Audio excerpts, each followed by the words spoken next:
All right, welcome back to our PMP Exam Strategy Explainer. Today, we are tackling principle number 5, system interactions. And let me tell you, this is a big one.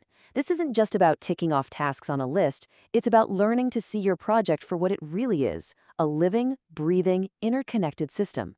So, let's get right into it. Here's our game plan for today. We're going to start by looking at a very common project management trap. Then we'll dive into the mindset shift that principle number 5 demands. After that, we'll break down the anatomy of a project system, learn how to map out its ripple effects, and, of course, I'll give you a practical playbook for your PMP exam. First up, let's talk about a major pitfall I see all the time, the project management trap. You know, so many of us are trained to think in these nice, neat, straight lines. Plan A, then B, then C. But here's the thing. In today's world, that linear approach is often a recipe for disaster. And this visual just nails the difference. On the left, you've got the linear machine. It's predictable, it's sequential, it's easy to grasp, but it's also incredibly rigid and fragile. On the right, though, that's the reality for most modern projects, the complex adaptive system.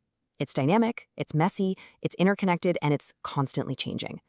The PMP exam is designed to find out if you can lead the system on the right, not just operate the machine on the left. So, how do we make that jump?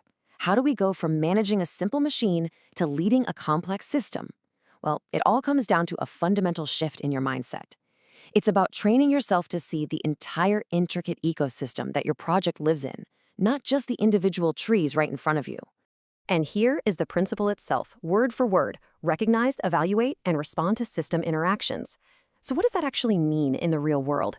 It means a truly skilled project leader doesn't just react to problems as they pop up. Nope. They anticipate how the entire system is going to behave. They understand that one tiny change over here can create a massive wave over there. They respond to the whole, not just the parts.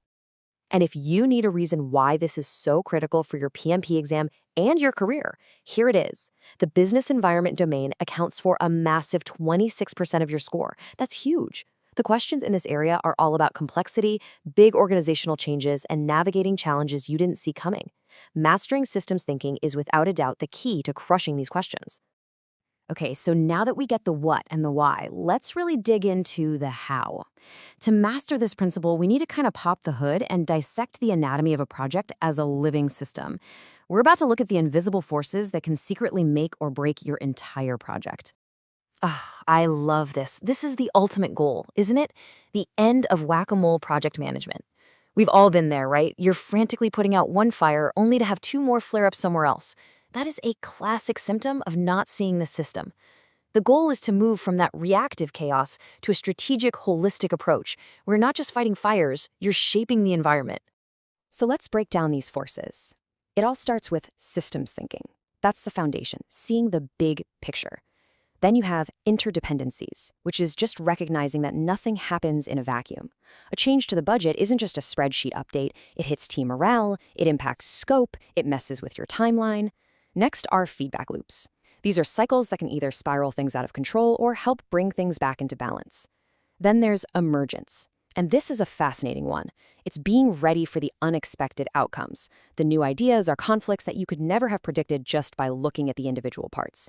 And finally, adaptation. This is your ability to pivot and adjust your strategy based on how the system is actually behaving, not just sticking to a plan you made 3 months ago. Okay, theory is great, but let's get even more practical. How do you actually trace these interactions and see what's coming? Well, this next section is all about learning to map the ripple effect of any single change across your entire project landscape. This visual shows it perfectly. Imagine a seemingly minor scope change. Look at how it radiates outward. It starts with your internal team. Suddenly their workload is different. The team dynamic shifts. Then that ripple moves to the cross-functional level. All of a sudden, you need input from the legal team or the marketing department that you didn't plan for. And finally, it can even break outside the company and affect the external environment, maybe changing a promise you made to a supplier. A great leader sees those ripples coming before they make the splash. Now, for the exam, your main job is to spot the right mindset. The answer choices that use the atomistic approach, those are your classic traps. They treat problems in isolation, slap on a Band-Aid, and assume a simple cause and effect. The correct answer will always reflect the holistic approach. It sees the project as an ecosystem, it thinks about system-wide impact, and it expects things to be complex. Your strategy? Always choose the answer that zooms out.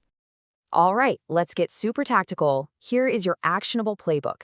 The next time you're staring down a complex situational question on the exam, some unexpected problem, a stakeholder conflict, whatever it is, this is the framework you're going to use.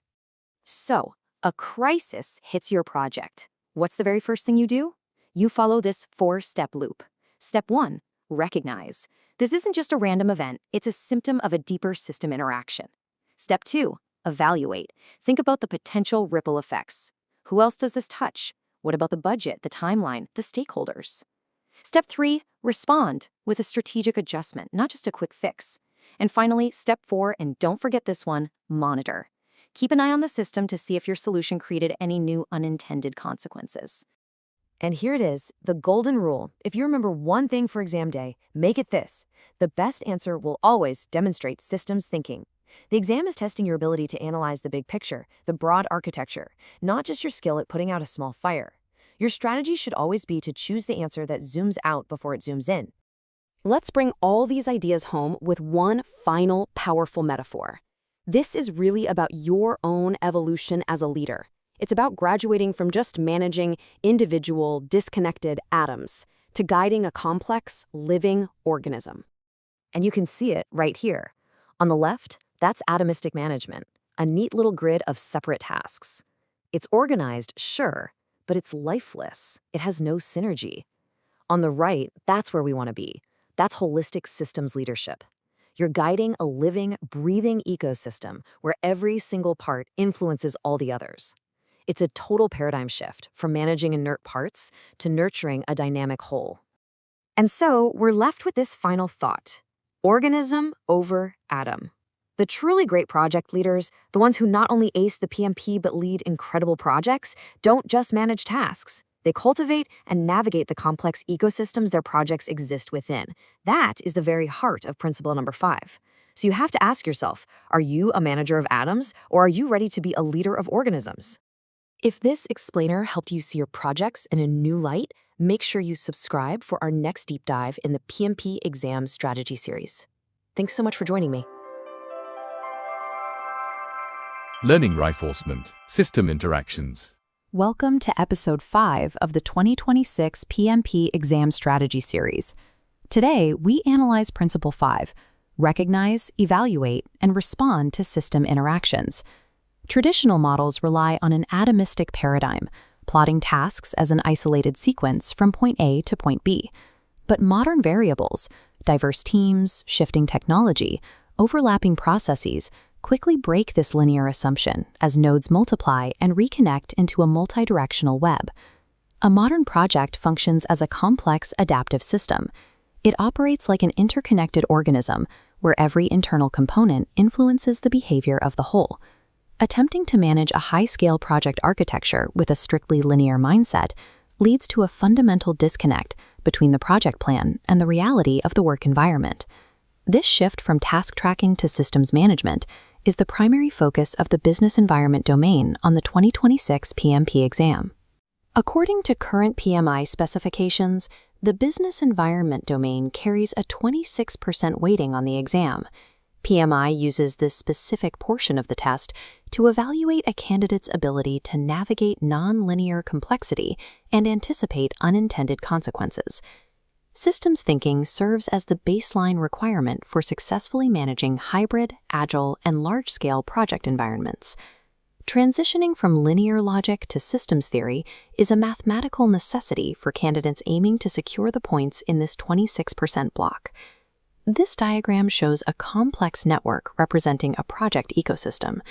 Systems thinking requires evaluating this entire structure. An atomistic focus limits the view to a single node. Mastery requires seeing the entire interconnected organism. Interdependencies act as the tethers connecting every process and team member within the system. Modifying a single localized variable causes these tethers to pull and distort, triggering a structural reaction in other connected nodes. In a complex system, the concept of an isolated change is a fallacy. Every local action triggers a network-wide reaction. Feedback loops drive momentum. Causal loop diagrams map these interactions. Reinforcing loops create compounding cycles. A scheduled delay lowers morale, reducing productivity, causing further delays. Balancing loops involve an opposing intervention, like a scope adjustment, stabilizing the volatile system.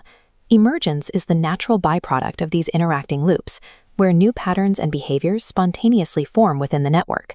These emergent behaviors create unexpected outcomes and risk factors never defined in the initial baseline.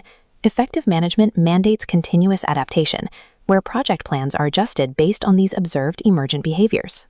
Static plans lack the flexibility required for dynamic systems. Survival depends on the ability to adapt as new complexities emerge. The whack-a-mole effect is a primary symptom of failing to apply systems thinking. This occurs when a localized fix is used to suppress a budget warning, which then instantly triggers a new resource bottleneck elsewhere in the system. Executing changes without mapping ripple effects merely displaces a problem. The project system also interacts with external variables. Factors like market shifts and regulatory changes constantly indent and alter the project boundary. Managing these pressures requires cross-functional collaboration to monitor regulatory shifts, competitor actions, and market volatility. High-level problem-solving requires mapping both internal ripple effects and external environmental pressures before authorizing any change. Exam distractors are engineered to catch candidates using outdated linear logic by offering solutions that ignore system complexity. Candidates often stumble by choosing to treat a risk as an isolated entity. This approach yields a localized fix that fails to account for the wider project environment. Another distraction suggests authorizing task-level changes without a downstream impact evaluation, which overlooks inevitable ripple effects across the project. Some distractors suggest ignoring feedback loops from parallel departments or external stakeholders to maintain a rigid schedule, which breaks the system's ability to adapt. Questions may also tempt you to assume a simple cause and effect relationship will hold true, even when the scenario describes a complex architecture. Selecting these answers indicates an atomistic mindset, suggesting the candidate has not yet transitioned to a holistic leadership role. You can navigate these complex situational questions by applying a 4-step heuristic. Step 1. Recognize the system interaction to identify how it connects to other work packages. Step 2. Evaluate potential ripple effects. Step 3. Respond holistically to address the systemic issue. Step 4. Monitor the ecosystem for further unintended consequences. This flowchart guarantees you will bypass linear traps and identify the correct systems thinking answer every time. Seeing this network pulse in unified synchronization illustrates the fundamental difference between basic management and elite project leadership. Elite project managers focus on the health and behavior of the entire project ecosystem, rather than treating deliverables as isolated units of work. If this analysis helped you, please like, subscribe, and enable notifications for Episode 6 of the 2026 PMP series. Abandoning linear illusions to master complexity is the ultimate separator of modern project leadership. See you in the next episode.